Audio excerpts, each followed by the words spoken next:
우리 옛말에 심은 대로 거둔다는 말이 있습니다. 자녀는 부모를 보고 배웁니다. 부모가 한 그대로 한다는 것입니다.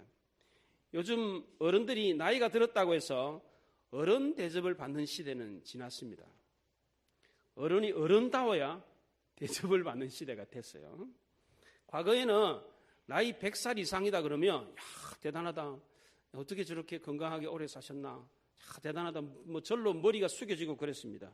그런데 요즘은 그렇지가 않습니다. 우리나라는 세계에서 가장 노령화 지수가 빠른 나라입니다. 65세 이상의 인구가 7% 이상이면 노령화 사회라고 합니다. 14% 이상이 되면 노령 사회가 되고 20% 이상이 되면 초노령 사회가 됩니다. 그런데 우리나라는 65세 인구가 2000년에 이미 7.2%에 달해서 노령화 사회에 접어들었고 2018년에 14.3%에 이르러서 노령 사회가 되었습니다. 그리고 2026년에 20.8%가 되어서 초노령 사회가 된다고 합니다. 우리나라는 OECD 국가 중에서 이 노령 사회로 접어드는데 1등입니다. 선진국들은 65세 이상 인구가 14% 이상 되는데 100년이 걸립니다. 100년이 걸렸어요. 그런데 우리나라는 20년도 안 걸리고 18년 걸렸습니다. 노령화 사회에서 노령 사회로 7%에서 14% 가는데 18년 걸렸습니다.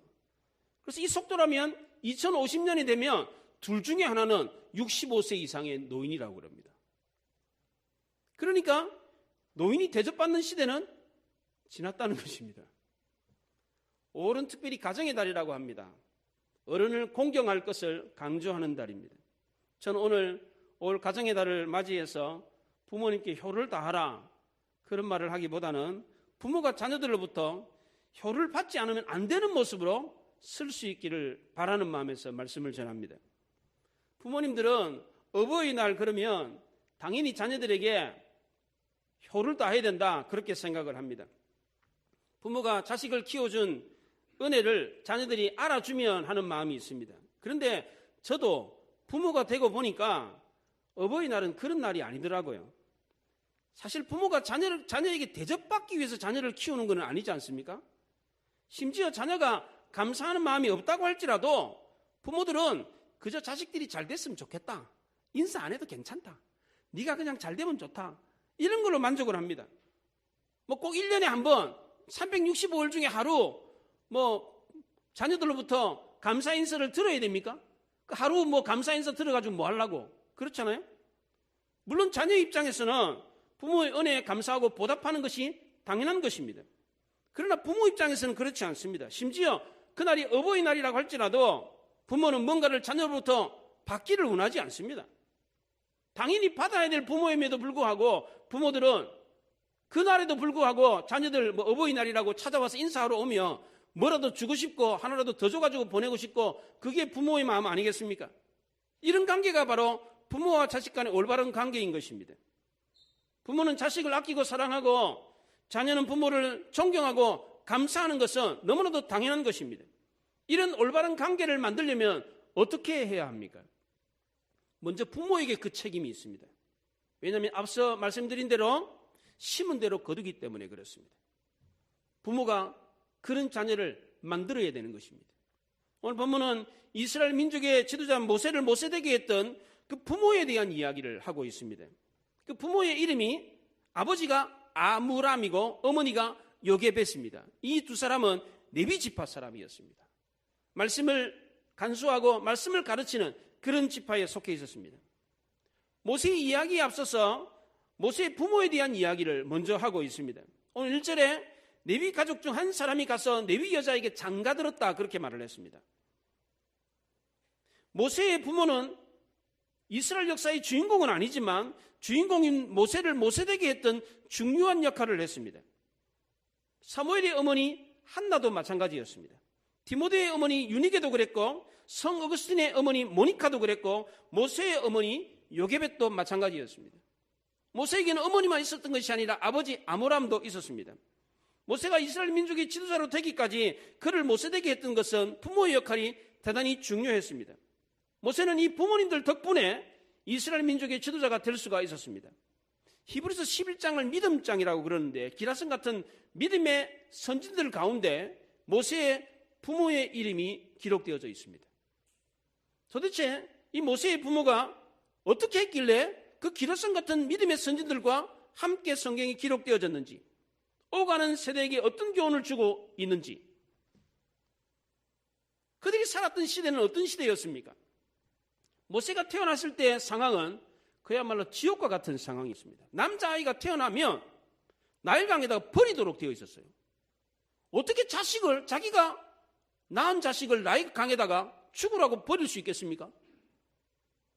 그렇게 하지 않으면 안 되는 상황이었습니다. 만약 그렇게 하지 않았다가는 가족들이 다 몰살을 했습니다. 야곱의 가정이 애굽으로 내려간 지가 400년이 지났습니다. 그리고 애굽의 영웅이었던 요셉이라고 하는 인물이 죽은 지가 200년이 지났습니다. 이제 요셉이라고 하는 사람은 애굽에서 잊혀진 인물이었습니다. 애굽의 정권이 바뀌었습니다. 전에는 애굽의 본토인이 아니라 이방인들이 애굽을 공격해가지고 이집트를 공격해가지고 나라를 건설했습니다. 그게 힉속스 왕조였습니다. 그런데 애굽의 본토인이 다시 정권을 잡아가지고 외국인들을 몰아내고 본토인들이 정권을 잡아서 제18왕조를 건설했습니다. 과거에는 외국인들을 등용하는데 거부감이 없었습니다. 그래서 요셉과 같은 외국인을 국무총리로 세우는데 아무런 문제가 없었습니다. 그러나 지금은 달랐습니다. 아모스 1세라고 하는 애굽 본토인이 제18왕조를 건설하면서 시대적인 상황이 달라졌습니다. 아모스 1세가 아들을 낳았는데 아메노텝 1세였습니다. 그런데 아메노텝 1세는 아들을 낳지 못하고 딸만 하나 낳았어요. 그런데 그 딸이 투토모스 1세랑 결혼을 했는데 이 사람이 바로 요셉을 알지 못하는 왕입니다. 하나님을 알지 못하는 왕이에요. 요셉의 그 공을 알지 못하는 그런 왕이었습니다. 이 왕에게 아들이 없었습니다. 딸만 하나 있었는데 그 딸이 바로 하첵수트라는 공주였습니다. 이 하첵수트가 또 남편과 결혼을 했는데 투토모스 2세 사위랑 결혼을 한 거죠. 그래서 투토모스 2세가 왕이 됩니다. 왕이 되는데 거기에서 아들이 없었습니다. 딸만 하나 있었는데 이때 이 하첵수트가 나일강에서 모세를 입양하게 되는 것입니다. 애굽의 그 당시에 바로왕이었던 투토모스 1세는 요셉을 알지 못하는 왕으로 이스라엘 백성들을 심하게 박해를 했습니다. 이스라엘 백성들의 숫자가 급격하게 늘었기 때문에 숫자의 인구수의 위협을 느꼈습니다. 그래서 바로왕은 강제 노역을 통해서 인구수를 급감시키려고 노력을 했습니다. 남자아이가 태어나면 나일강에다가 버리도록 했습니다. 인류 역사에 있어서 이런 일은 흔치 않습니다. 아무리 노예 민족이 있다고 할지라도 자식을 낳으면 그 자식을 나일강에다 버리도록 하는 역사가 어디에도 찾아보기 힘들다는 것입니다. 하나님은 이런 비참한 역사를 경험하고 있는 이스라엘에 한 구원자를 보내주셨는데 그가 바로 모세였습니다. 모세는 애굽말로 물에서 건져내다라는 뜻입니다. 이 모세의 이름 속에 구원의 의미가 있습니다. 그는 실로 이스라엘 백성들을 그 압제에서 구원할 구원자였습니다. 하나님은 이스라엘 백성들에게 구원자를 보내주겠다라고 약속을 했습니다. 그리고 그 약속을 이루셨습니다. 하나님은 모세를 통해서 이스라엘을 구원하고자 했습니다. 모세는 레위 족속의 아들로 태어났습니다. 그가 태어난 시대는 비운의 시대였습니다. 그는 태어나자마자 애굽의 심한 압박을 받아가지고 나일강에 던져질 운명이었습니다. 애굽의 바로왕 투토모스 1세는 이스라엘 백성들이 인구가 늘어나는 것을 두려워했습니다. 갑자기 전쟁이 터지면 안팎으로 적과 대면해야 되는 상황이 발생할 수가 있습니다. 이스라엘 민족이 바깥에 있는 적과 공격하는 적과 내통을 하게 되면 안팎으로 적을 맞아야 되는 그런 위험한 상황에 직면할 수 있다라고 하는 생각을 가지고 이스라엘 백성들이 인구를 감소시키려고 노력했습니다. 처음에는 심한 노역을 시켜가지고 일을 많이 하면 집에 가가지고 피곤하니까 그냥 자겠지, 아이를 안 낳겠지 라고 생각을 했는데 그게 아니고 이스라엘 사람들은 순풍순풍 그냥 애를 그냥 너무너무 잘 낳는 거예요. 그래가지고 바로왕이 산파를 보냈어요. 산파를 보내가지고 아이를 놓을 때 여자아이면 살려주고 남자아이가 태어나면 죽이도록 했습니다.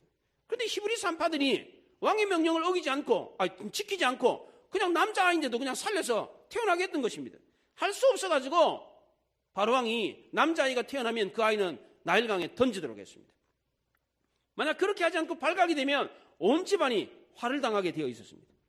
그럼에도 불구하고 모세의 부모는 모세를 죽이지 않고 키우기로 결심을 했습니다. 오늘 본문 2절에 보면 그 여자가 임신하여 아이를 낳으니 그가 잘생긴 것을 보고 석 달 동안 그를 숨겼다, 그렇게 말을 했습니다.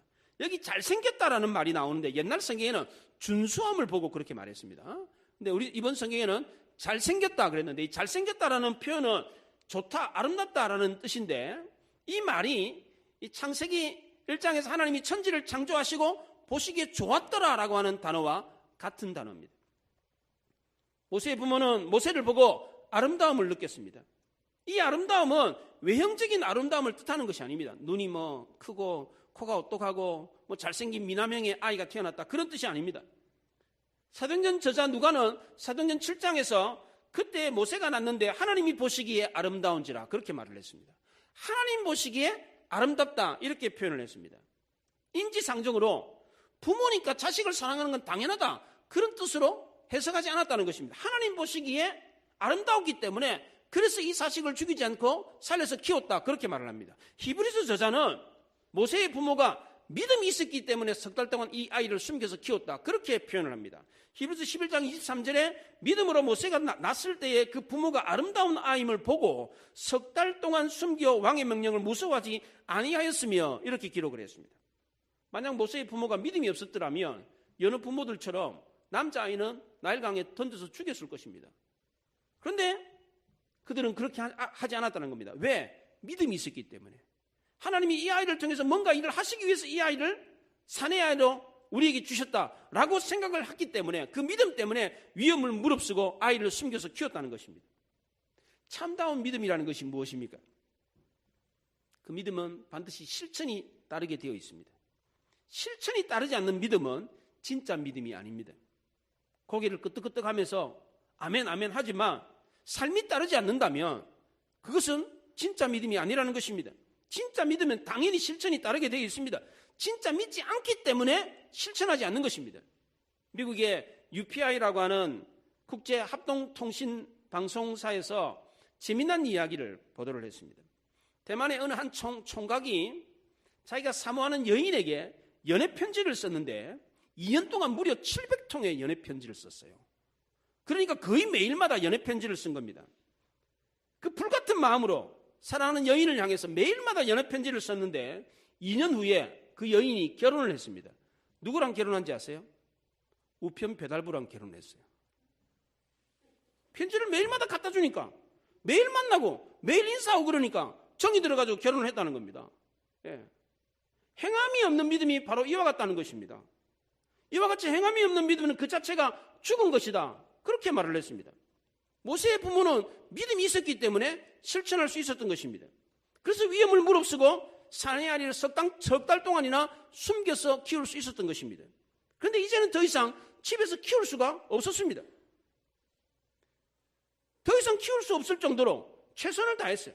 믿음이 있었기 때문에 최선을 다한 것입니다. 그런데 이제는 더 이상 안 되겠다라고 생각이 들어서 갈대 상자에 아이를 담아가지고 나일강에 보내기로 결심을 했습니다. 갈대 상자를 준비할 때도 최선을 다했습니다. 그냥 대충 갈대 상자 엮어가지고 그냥 떠나보낸 게 아니에요. 갈대 상자를 준비하고 물이 들어오지 않도록 안팎으로 역청과 나무진을 칠했습니다. 그리고 아이를 갈대 사이에 두었다고 합니다. 그냥 급류에 흘러가도록 그냥 내버려 둔 게 아니고 갈대 사이에 두어서 떠내려가지 않도록 그렇게 뒀습니다. 신앙이라고 하는 것은 하나님을 의뢰한답시고 아무것도 하지 않는 것이 아닙니다. 오히려 하나님을 의뢰하고 기도하고 최선을 다해서 찾고 문을 두드리는 것입니다. 모세의 부모는 아이를 위해서 갈대 상자를 준비했을 뿐만 아니라 누이 미리암을 함께 딸려 보내가지고 그 아이가 어떻게 되는지 보도록 했습니다. 학자들은 이때 미리암, 그 모세의 누이의 나이가 12살에서 15살 정도 됐을 거다, 그렇게 말을 합니다. 모세의 부모는 미리암을 통해 가지고 하나님이 이 아이를 통해서 어떻게 하시나라고 하는 기대감을 가지고 있었습니다. 믿음을 가진 사람은 이렇다는 것입니다. 하나님께 최선을 다해서 믿음을 가지고 행하고 난 뒤에 내가 이렇게 최선을 다해 열심히 기도했으니까 이제 하나님이 뭔가를 하시겠구나라고 하는 기대감을 갖게 된다는 것입니다. 이런 모습은 나중에 모세에게 그대로 전수가 되었습니다. 이스라엘 백성들이 출애굽하고 난 뒤에 홍해 앞에 맞닥뜨렸을 때 뒤에서 애굽의 군사들이 쳐들어오니까 아이고 다 죽었구나. 그리고는 호들갑을 한번 떨었어요. 매장지가 없어가지고 우리를 여기까지 끌고 와서 우리를 이렇게 죽이느냐. 난리법석을 떨 때에 모세가 뭐라 그랬습니까? 너희는 두려워하지 말고 가만히 있어서 오늘날 너희를 위해서 행하시는 여호와의 구원을 보라. 그렇게 말을 했습니다. 최선을 다하고 난 뒤에 하나님의 역사를 기대하는 이런 믿음 어디에서 배운 겁니까? 그의 부모님들한테 배운 거예요. 최선을 다하고 나는 이제 내 할 것 다 하고 나는 더 이상 할 수 없으니까 하나님께 맡깁니다. 그랬을 때 기대감을 가지고 하나님께 맡겼을 때에 기대감을 가졌던 소망을 가졌던 그 부모처럼 모세도 역시 마찬가지. 내가 할 일을 여기까지는 홍해까지 인도하는 거 이건 내가 할 수 있다는 거예요. 더 이상은 내가 안 됩니다. 하나님 알아서 하십시오 라고 기대감을 가졌던 그 믿음 어디에서 배운 겁니까? 그의 부모님한테 배운 거라는 겁니다. 모세의 부모가 히브리서 11장 믿음장에 들어갈 수 있었던 이유도 바로 여기 있었다는 겁니다. 하나님의 역사를 기대하며 믿음을 갖고 최선을 다했기 때문에 그들의 이름이 믿음장에 오를 수 있었다는 것입니다. 하나님은 믿음을 갖고 최선을 다하며 기대하는 이런 사람들에게 반드시 응답하십니다. 오늘 본문에 하나님의 응답이 나옵니다. 첫째는 바로의 땅이 목욕을 하러 나일강에 나왔다는 겁니다.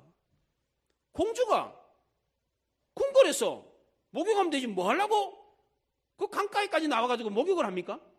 그렇잖아요. 학자들은 이 바로의 딸이 강가에 나와서 목욕을 했던 것은 종교적인 정결의식 때문이었을 거다 그렇게 말을 합니다.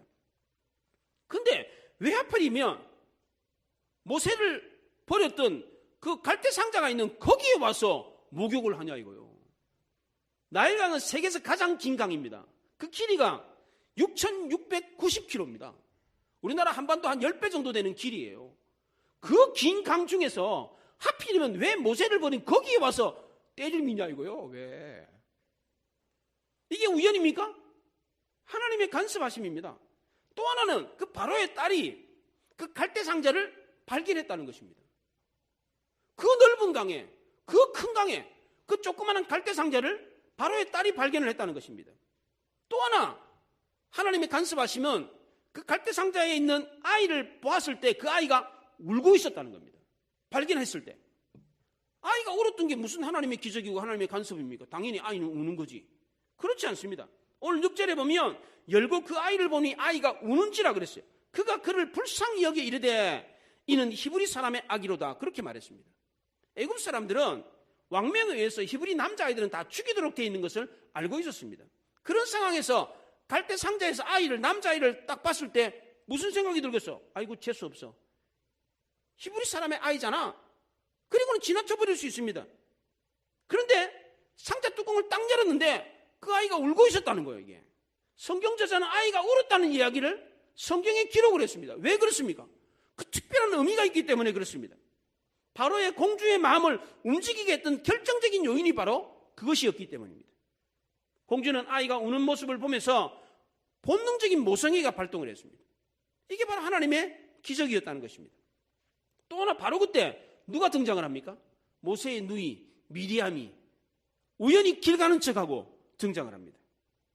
그리고 한다는 말이 공주에게 한다는 말이 그럽니다. 내가 가서 히브리 여인 중에 유모를 불러다가 당신을 위하여 이 아이를 젖먹 있게 하리이까? 그랬어요. 그럼 이런 말을 들으면 공주가 뭐라고 말해야 돼요? 야 내가 뭐가 아쉬워서 너한테 그런 심부름을 시키겠냐? 내가 너를 어떻게 믿고 그런 심부름을 시키겠어? 이렇게 말해야 되잖아요. 그런데 공주는 그렇게 하지 않고 기쁜 마음으로 허락을 했다는 겁니다. 이건 역시도 굉장한 기적이었습니다. 모세의 누이 미리암이 누구를 유모로 소개했습니까? 그의 친어머니 요게벳을 소개했어요. 기생충에 나오는 그 이야기에 그런 게 있잖아요. 아들, 딸이 아르바이트 가가지고 자기 어머니를 식모로 이렇게 소개를 하잖아요. 요리 사람에서. 그것처럼. 네. 이렇게 했어요. 모세의 어머니는 바로의 공주의 아이가 된 모세에게 젖을 먹이면서 품삯까지 받았어요. 모세의 어머니는 남자아이가 태어나면 죽여야 된다는 사실을 알고 있는 그 살벌한 상황 속에서 오히려 공주의 보호를 받으면서 편안하게 그것도 품삯까지 받으면서 아이를 양육할 수 있었습니다. 어느 부모가 자기 자식에게 젖을 먹으면서 품삯을 받는 부모가 어디 있습니까? 아마 모세의 부모가 아마 어머니가 최초일 겁니다. 아마 당시 히브리 사람들은 남녀를 불문하고 다 강제노역에 동원이 됐습니다. 아이를 낳아도 아이를 기를 수 있는 여가가 없었습니다.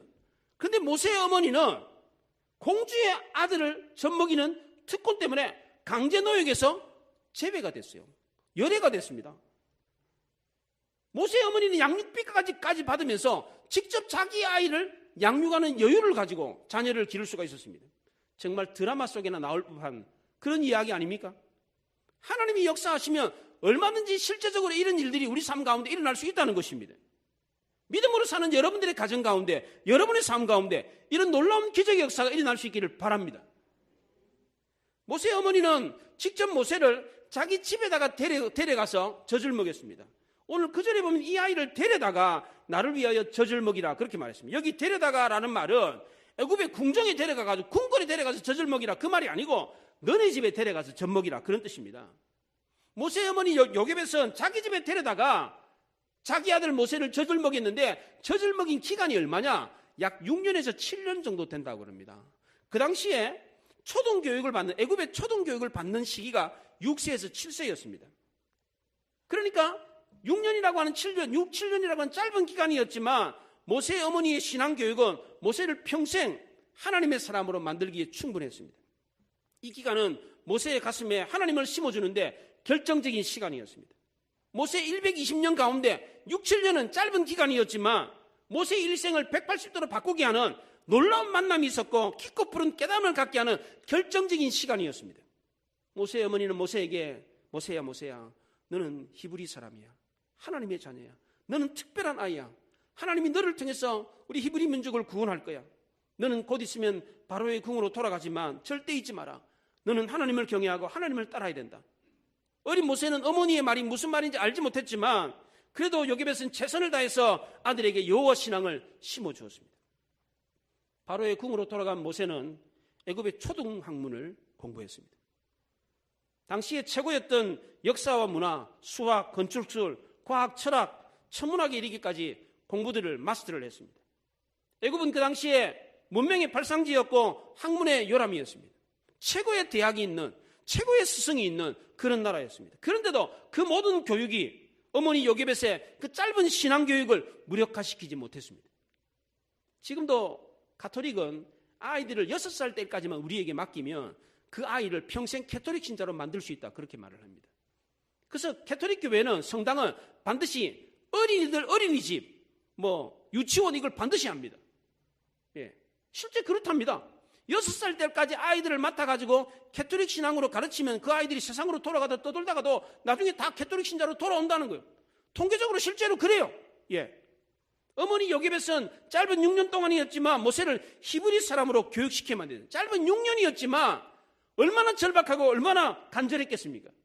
이제 곧 있으면 초등학교 들어가야 되니까 애굽의 궁으로 돌아가야 되니까 6년 기간 동안에 이 아이를 하나님의 사람으로 만들어야 되는 얼마나 절박하고 얼마나 간절하게 그 아이를 하나님의 사람으로 만들도록 교육했겠습니까? 교육학자 에릭슨은 인간의 발달 단계를 8가지로 나누어서 설명을 했는데 이 사람의 말을 빌리자면 모세의 어머니 요게벳은 모세가 6살 될 때까지 충분히 모세를 히브리 사람으로 교육할 수 있었다고 봅니다. 1단계는 0세에서부터 1세까지인데 이때는 아이가 어머니 뱃속에 있다가 세상에 딱 태어났잖아요.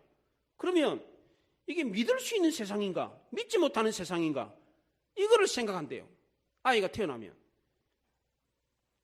내가 태어난 이 세상이 이 가정이 이 환경이 안전한가 믿을 만한 곳인가 라고 생각하면 신뢰와 안정을 찾고 아이가 태어났는데 믿을 만한 곳이 아니에요. 자기를 방치하고 내버려뒀어. 그러면 불신과 불안을 갖게 된다는 거예요. 이 1세 때까지는 아이가 기억도 안 나요. 나중에 크고 나면 내가 1세 때 우리 어머니 아버지가 어떻게 했는지 기억도 안 나요.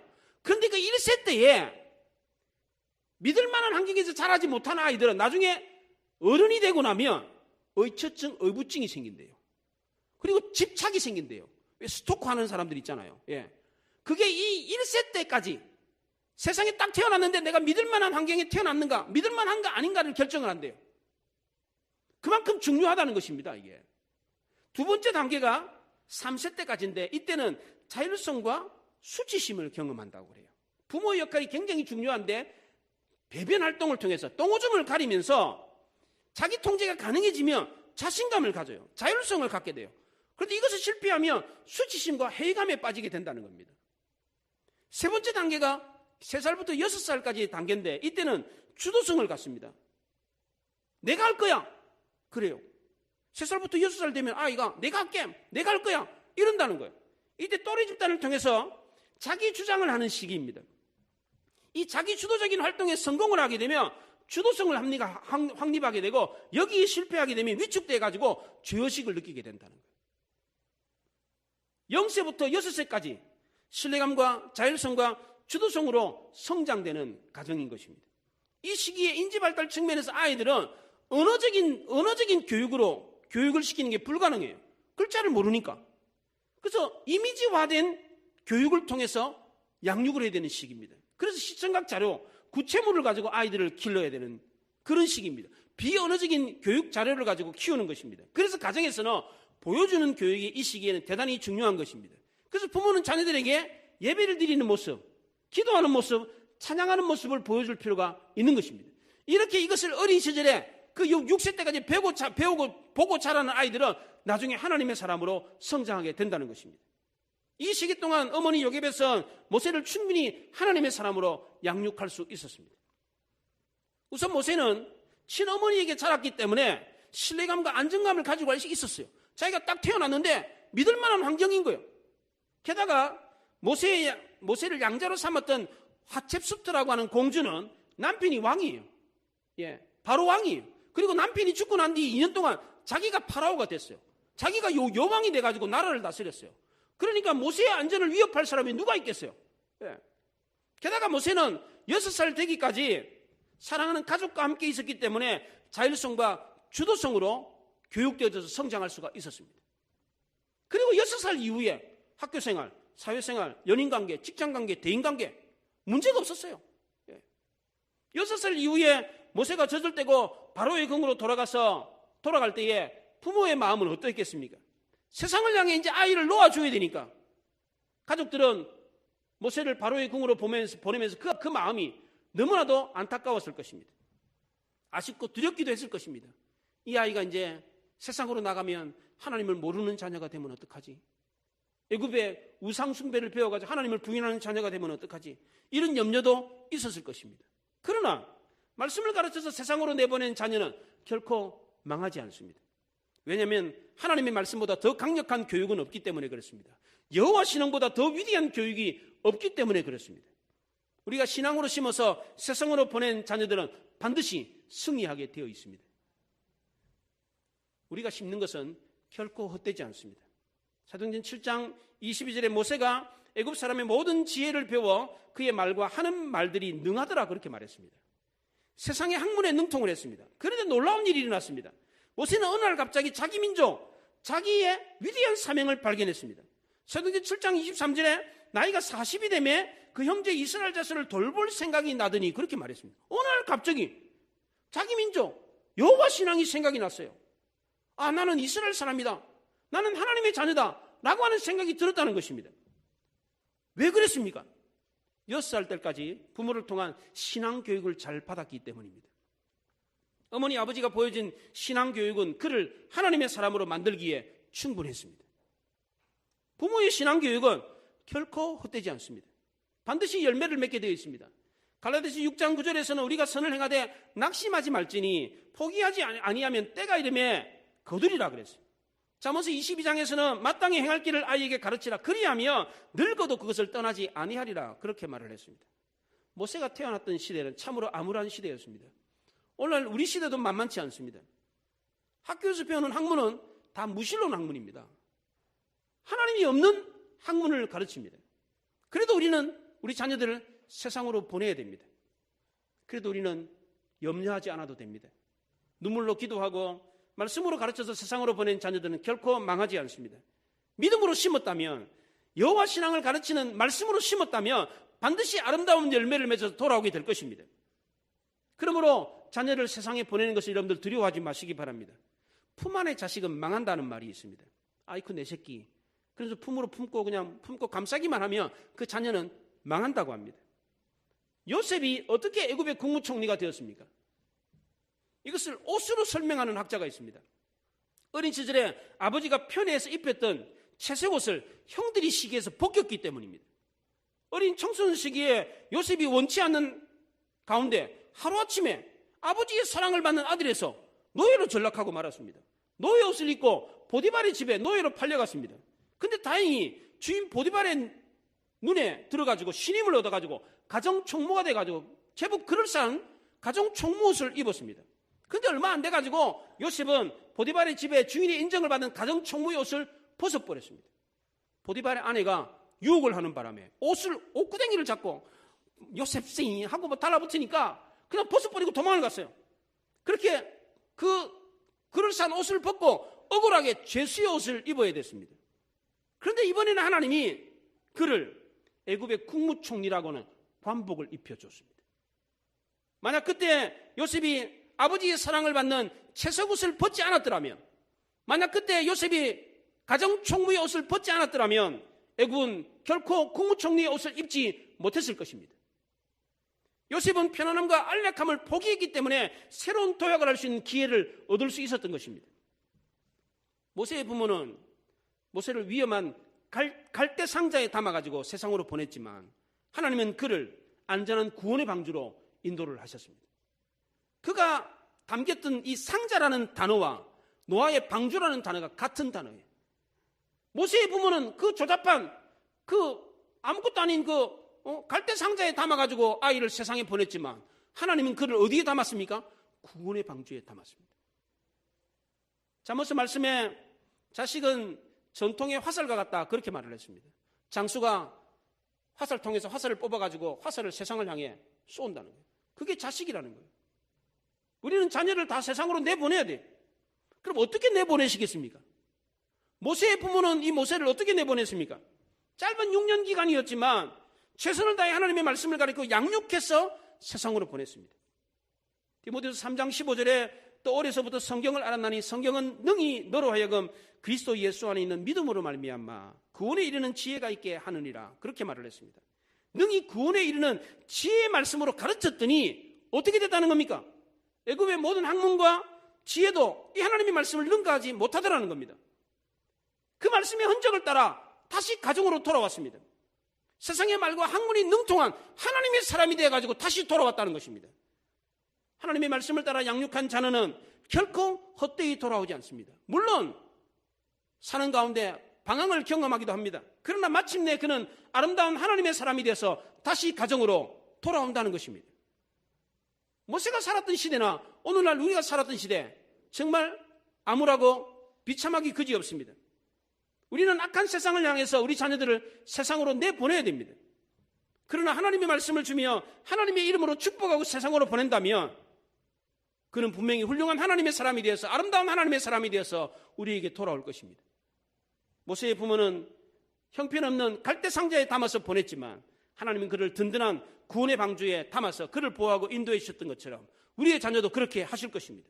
그리고 반드시 위대한 하나님의 사람으로 만들어서 다시 우리에게 보내줄 것입니다. 이것을 믿으시기 바랍니다. 하나님의 말씀이 세상을 이기는 지혜라는 것을 믿고 말씀으로 교육의 승부를 거시기 바랍니다. 그래 반드시 자녀 교육에 성공하는 여러분들이 되시기 바랍니다. 얼마 전에 우리 교회 이웃교회 목사님이 와가지고 자기 아들 자랑을 하고 가셨어요. 자기 아들이 고등학교 때 공부를 잘하는 아이가 아니었는데 이 아들한테 성경 1독을 시켰다는 거예요. 여러분들 들으셨잖아요. 저는 아직도 기억이 생생해요. 성경 1독을 시키면서 수능 시험을 보게 했는데 수능 당일날 거의 만점이 나왔다는 거예요. 그래서 서울대학 갔다는 자랑을 하셨어요. 저는 그 얘기를 듣고 무릎을 쳤어요. 그렇다. 왜? 저도 그렇게 경험했기 때문입니다. 그게 거짓말이 아니에요. 저도 그랬어요. 저도 재수술에 재수하는데 시험 칠 때마다 모의고사를 한 달에 한 번씩 보잖아요. 시험 보면 10점, 15점씩 점수가 올라요. 그래서 학원 선생님이 야, 너 컨닝하냐? 그랬다고요, 저한테. 학원에서 컨닝해서 뭐 하겠어요? 실제로 그랬어요. 한 달마다 모의고사 치면 10점, 15점씩 점수가 올랐어요. 제가 그렇게 할 수 있었던 이유가 딴 이유가 아니에요. 제 책상 위에 항상 성경책을 펼쳐놨어요. 그 성경책 한 장 읽고 그리고 공부하고 그렇게 했다고요. 그런데 하나님이 지혜를 주셔가지고 좋은 성적으로 대학을 갔어요. 제가 이런 얘기 했더니 저희 집 애들도 안 믿어요. 저희 집 애들도. 제가 우리 애들 보고 그렇게 하라고 그랬거든요. 안 믿어요. 왜 안 믿는지 모르겠어. 아니 해보고 안 믿든가. 1년 동안 그렇게 한번 해보라 이거요.